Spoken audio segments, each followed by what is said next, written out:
to Coach's Corner as a part of our 5 days with Bob Proctor on the money frequency training. I'm so thrilled to have you here and to be joined by another one of our success advisors and vice presidents here at the Proctor Gallagher Institute, Cliona O'Hara. Cliona, how are you? I'm doing great, Mykie. Thank you so much. Welcome, everyone, and thanks for joining us. I'm so excited to dig in with you because Bob has gotten to some incredible content so far this week. And like we always do, I'd love to start with your story so that everyone can get to know you a little bit, get to know where you came from, where you are now, and kind of what you had to overcome to get there. Yes, sure. Thank you, Mykie. So for those that don't know me, I was raised in Northern Ireland. And I moved to the United States when I was around 18 years old. And what I think is really important about this week's event, the money frequency, is to learn a little bit about where I came from and a little bit about how I was conditioned growing up, the belief systems that were passed on to me about money. I grew up in a beautiful place in Northern Ireland, but I did grow up in poverty. I actually was raised by my grandmother, and my grandmother and me and my two sisters, we all actually shared a bedroom. We had a little tiny bungalow. It's called a bungalow, and it's government housing back in Northern Ireland. So we had very little money. I was telling this story to one of my clients. My grandmother she worked really hard. She actually cleaned toilets for a living, and this is what she did to earn money. And I remember me and my sisters, every Thursday night, we would gather around her because that was the day she got paid.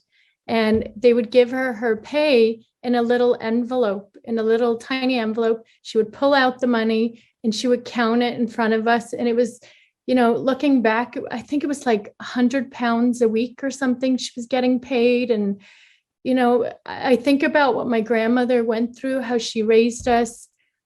She persevered. But whatever money she had, she would say, this is what we're going to do with this money. And she would divide it out. And she always gave us a little bit of money too, every week.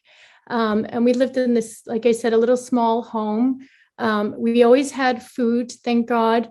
We didn't have a lot, Mykie, but my grandmother gave us the best that she had. She didn't have really a great understanding of money. And then in my environment growing up, my neighborhood, the people I was surrounded by in school, I was told in my environment that money was bad. Money was evil. I was actually raised with that belief that money was evil. And so throughout my young adulthood, I carried those beliefs with me, even when I came to America at the age of 17, 18, right?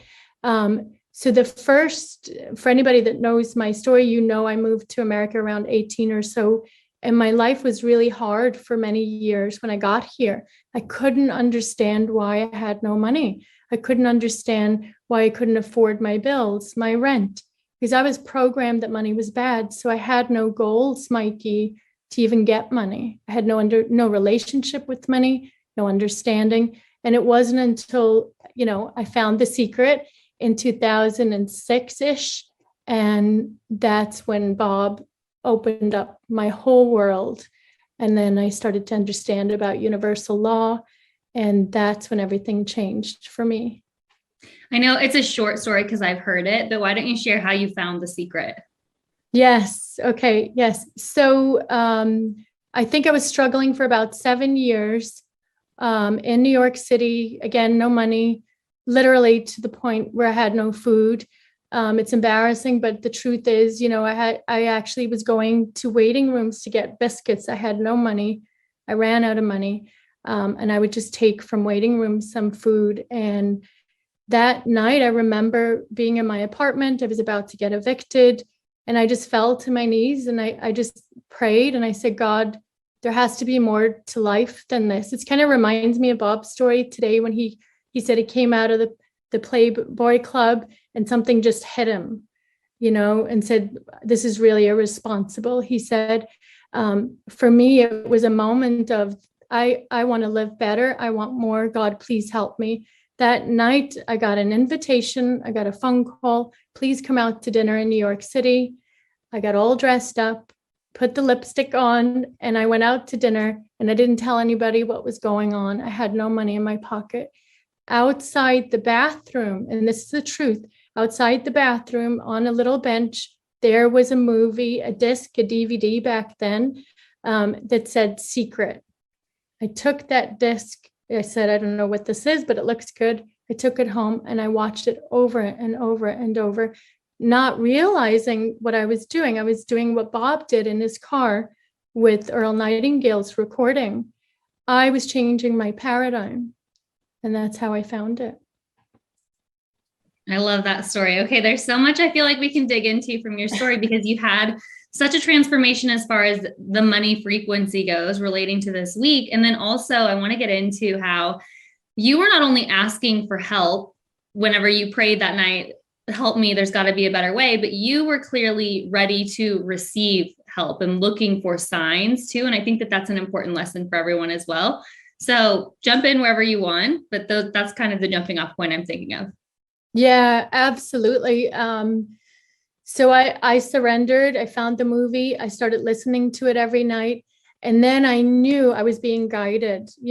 I was using my intuition, as Bob talked about today.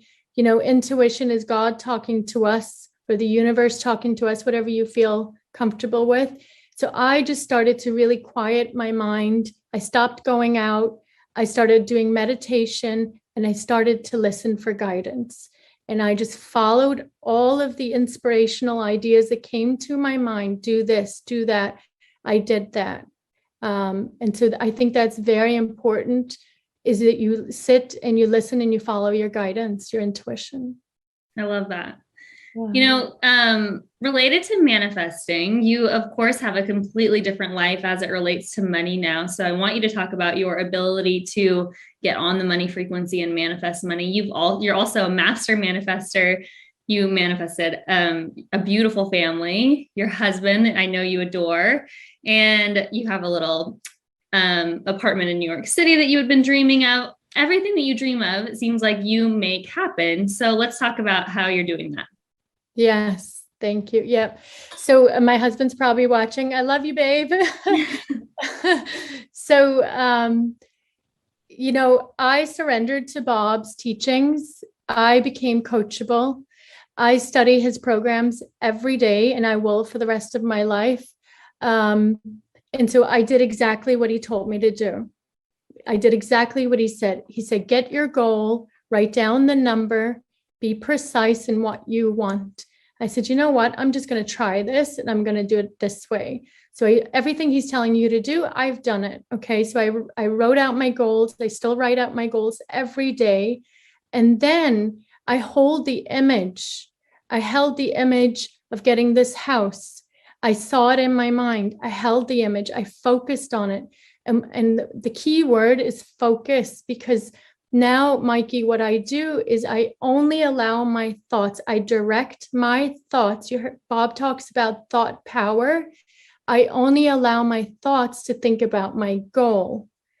Sometimes the paradigm will sneak in and try and make me look at current results and say, well, the money's not here yet, Cilona. How are you going to get this house, right?